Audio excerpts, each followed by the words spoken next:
So I still believe that even though it is not on invasions, it will somehow contribute to our discussion. So we all know that the natural disturbances across Europe and even globally has increased over the last 50, 70 years, and this increase was remarkably severe, even mainly during the last 10 years.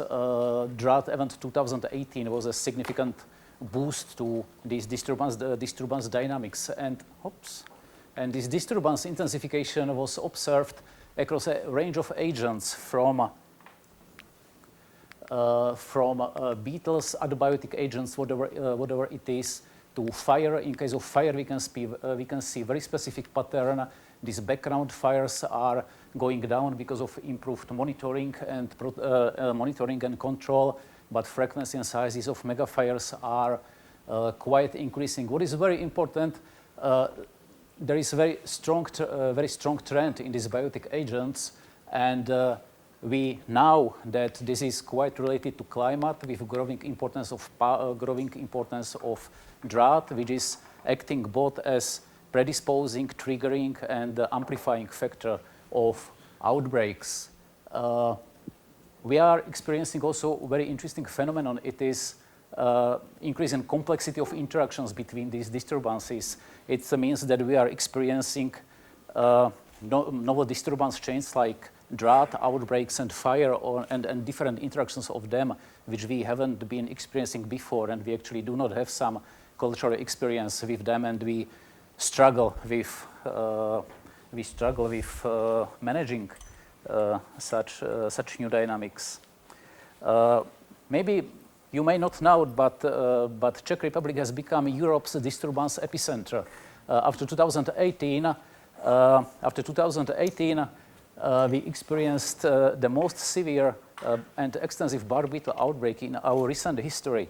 And you may see, which is the green peak on the end. And this is not the only thing which is interesting on this figure. We can also see here a very distinct change in disturbance regime. You may see that in the past, our disturbance regime was basically dominated by wind damages, which were initiating bark beetle outbreaks. But after 2018, these two agents become completely decoupled, and this huge outbreak wave was driven solely by drought without any contribution of wind. The impact of this disturbance was really severe. We basically, this central disturbance area has a size of 9,000 square kilometers, and it has lost circa 30% of forest, and the total impact was 100 million cubic meters of wood lost during some 7 years. This is basically work of my PhD student Prosper sitting over there. And the degree of this environmental devastation is really severe. We are treating these disturbances by heavy salvage logging, so it's resulting in such a really huge outbreak, huge salvaged areas. Something similar is happening also in other countries. For example, this is situation from Slovakia, where a very similar situation with bark beetles started after 2022, and in such mountainous environment, these impacts are even more devastating.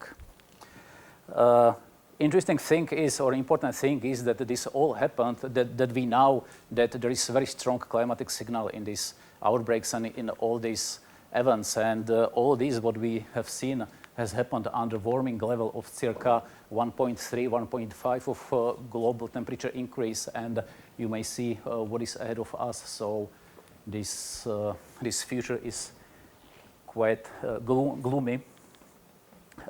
We take a look on these events through simulation models with my other student Agnish. Where is he? Over there.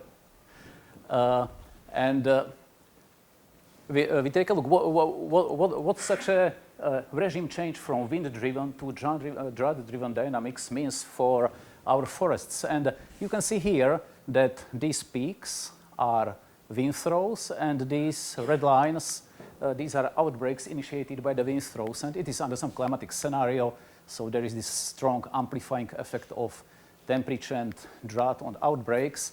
And this is typical wind-driven regime. And this is the situation, a hypothetical situation, if drought-driven outbreak after 2018 will appear will repeat in the future, if these outbreaks will become a new normal. And we can see very significant decoupling of outbreaks from wind disturbance. And in the second half of the century, we see the decrease in outbreak severity, which is basically the dampening negative feedback from vegetation. There is no more spruce. And this is the impact on, it's again time axis here. It's not seen up to 2100. And we can see that if we only consider typical wind-driven regime to the future, our forests are relatively resilient to this regime. So even under climate change, this level of growing stock remains relatively stable. And this green area, it is Norway spruce. It also maintains its species composition. But as soon as we consider compounding impacts of wind and drought-initiated outbreaks, we are basically losing 25% of growing stock because productive spruce is replaced by less productive tree species, and we are basically losing all spruce within next few decades. Only some younger trees are remaining, which are out of radar of spruce bark beetle. What is important, it's not only happening in Czechia, it's not only happening in Central Europe. We have the same events occurring across Europe, Sweden, Germany, northern Italy, recently Slovakia, and a few other countries. So it is really new dynamics which we are facing, that such events are occurring synchronously across huge areas of Europe, and the synchronizing factor are drought and heat and drought spells. And you can imagine what a problem this is for timber industry and for the society. These are synchronous influxes of huge amounts of salvaged timber to the markets, which market is basically not able to process. It has impact on timber prices, and it's basically colliding with other events, such as, for example, COVID crisis, which occurred somewhere here, which quite collided with all the management efforts, with economic crisis, with these fluctuations in timber prices and international timber trade. So we may expect that this can be a new reality for the future.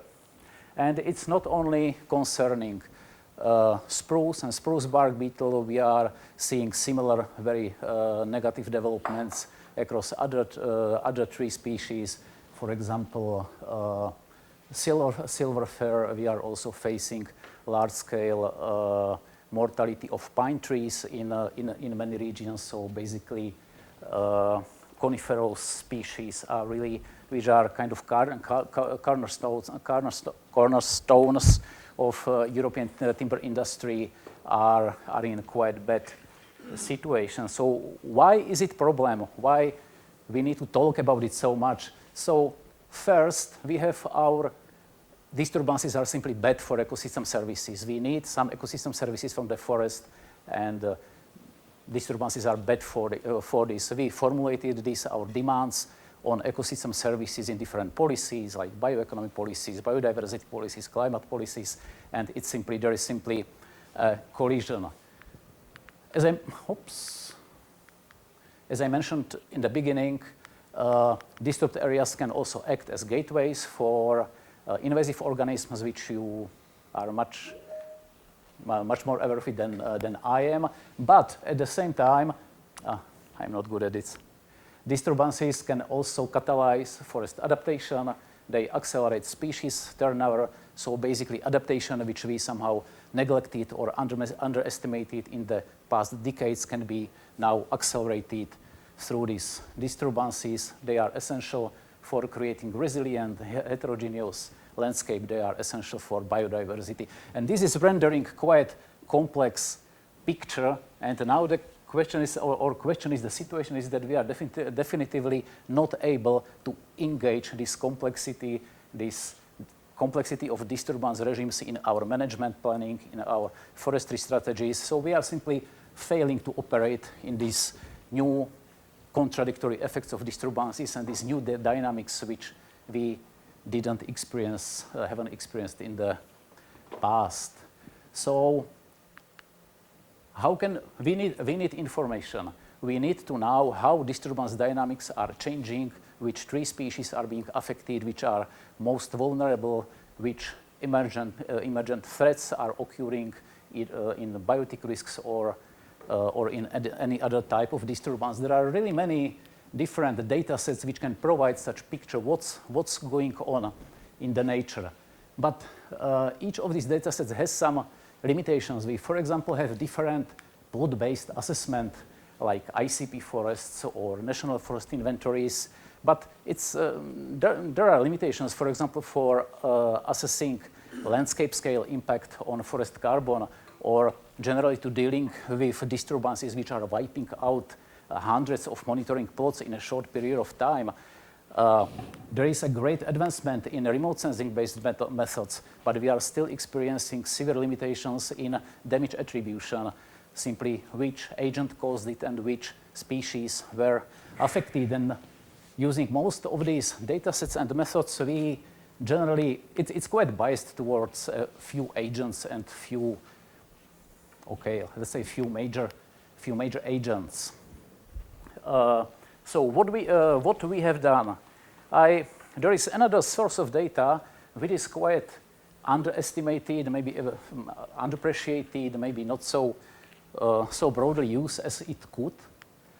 These are national data on forest damages collected by national forestry agencies. Simply each country in Europe operates some forestry agency, and this agency is collecting data which are typically being collected and reported by forest professionals during harvesting operations, during salvaging, sanitary operations, and so on. These data typically serve to support national forestry policies. They are not intended to provide some broader picture, but they are spanning decades. They are relatively detailed in terms of attribution of damages to individual agents, and what is important, they often provide information on affected growing stock in these regions. On the loose side, there is no harmonization of these national data.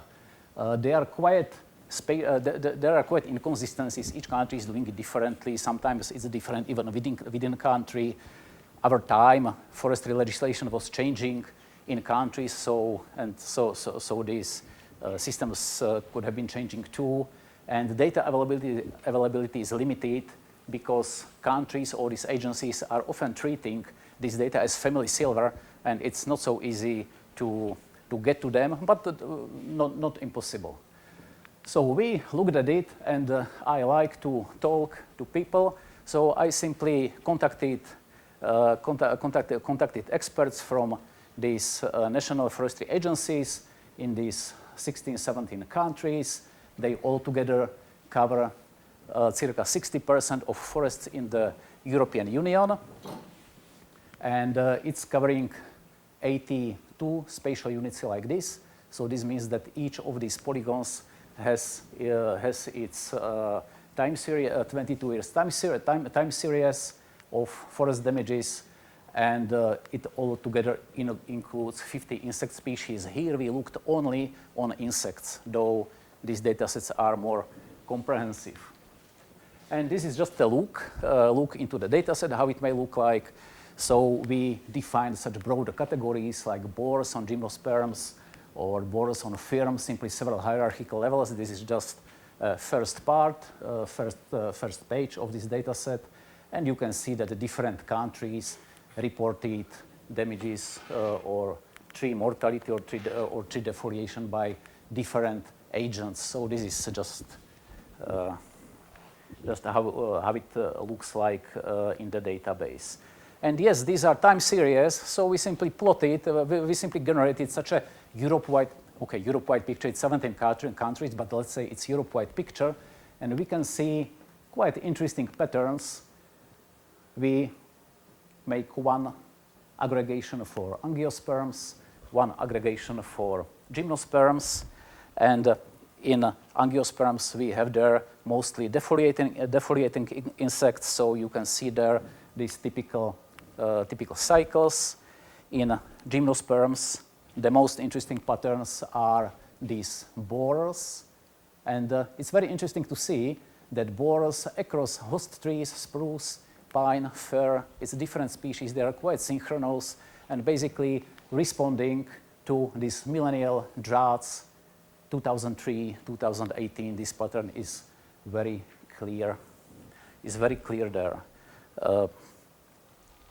What is important, again, is that this data set allows us to assess total damage level in terms of cubic meters of wood, of growing stock affected, which makes this data set a bit superior to other data sets such as plot-based estimates or estimates based on remote sensing. Here we can really get some added value.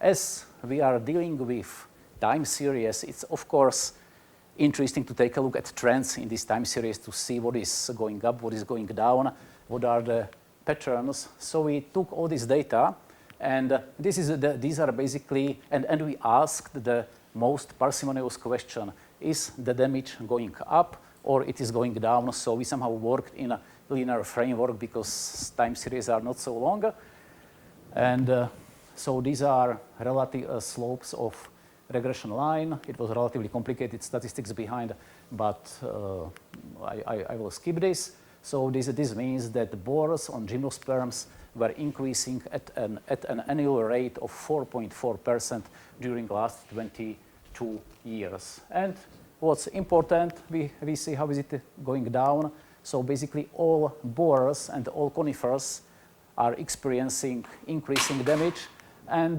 defoliators and broadleaf are experiencing decreasing damage. We can see similar pattern also here if you look at it at the level of individual insect species. And it's not surprising. It is probably anybody who's working in the forest is seeing something like this. But what is important here, these data are not based on some academic scientific network. They are based on data collected in the field by forestry professionals, and these people trust this data and they can buy this information better, and the uptake of this knowledge can be perhaps more efficient than using something like ICP forests or some tree mortality network operated by academic institutions or something like this. And another important aspect here is that adaptation strategies in Europe are basically trying to increase the proportion of less vulnerable and less drought tolerant or drought resilience broadleaf trees, and reduce the extensive planted coniferous forests, which are quite vulnerable. And we can see that this is exactly supporting this idea of adaptation. We can very clearly communicate that here we will have severe problems, and on the other hand, this is the window of opportunity to plant these broadleaf species, which can be better fit for future. So it's all nice, but we ask the question. As I said, it's not so straightforward data set. How are these data being collected? How much can we trust them? And if there are some issues, how we can proceed with harmonization and sharing and use. So we made a questionnaire. We already started to talk with people. So I simply distributed a questionnaire to all of them, and we asked many questions, like, for example, is it obligatory or voluntary, the collection of this data? Is there a law which prescribes data collection or not? How the data are being collected in the field? Is there any independent quality control of this data? How data are consistent in space and time?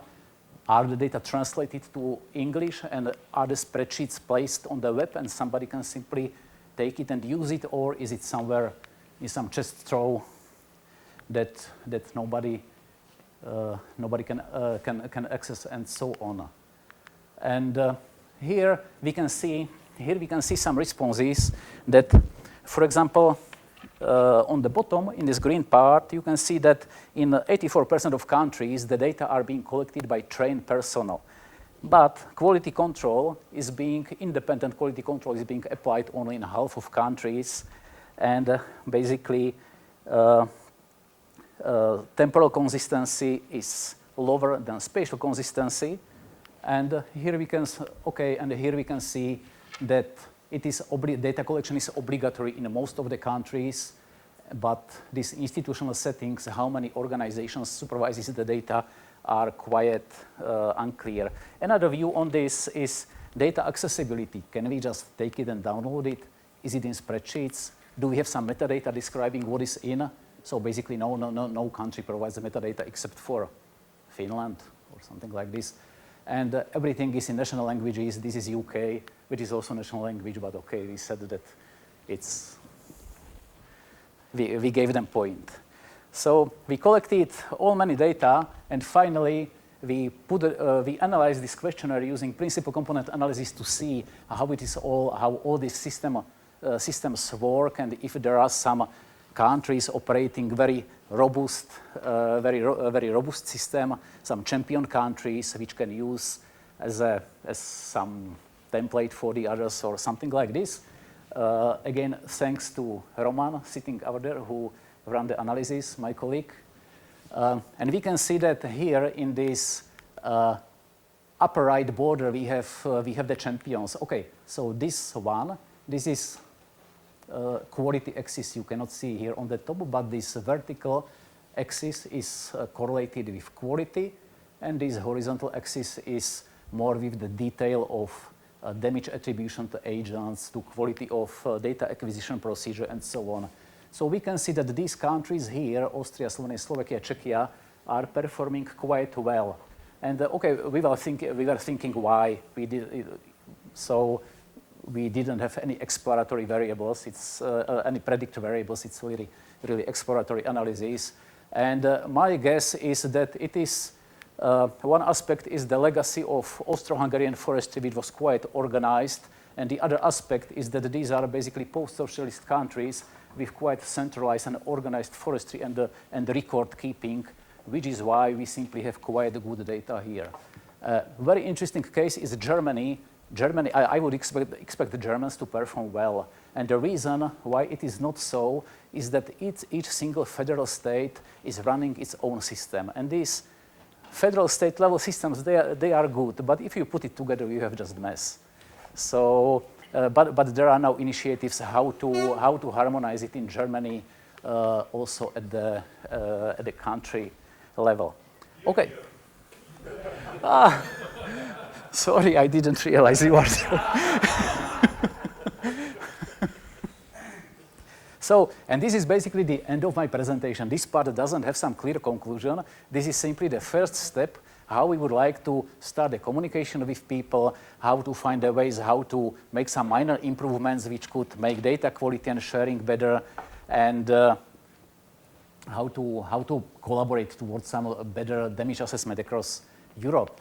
So, just a few final remarks. There are still significant knowledge gaps. We know a lot about disturbances, but if we want to know what is happening at the level of insects, what is individual insects, what is happening at the level of individual host trees, we are quite in trouble. And this is quite limiting because risk rating, the different control measures or adaptation measures, they are typically aiming at specific insect species or pheromones, for example, or insecticides.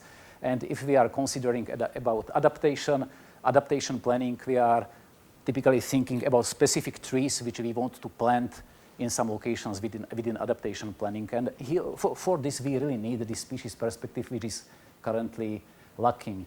And the final point is that we are trying to facilitate this communication between these national experts and make some step forward within forest risk facility, which is currently being operated under European Forest Institute. I'm not going to go too much into detail. I'm a bit over time, but I would be happy to discuss this later. And we are hosting here at our faculty a biotic risk component of this forest risk facility, where we would like to somehow facilitate this communication and data sharing and better assessment. So I would like to thank, on the end, all of you for listening to me, and to all collaborators. They are really many, but it was really a great work, and I met many interesting people. Some of them are here. Leo, Eki, thanks for contributing. And that's all. Thank you.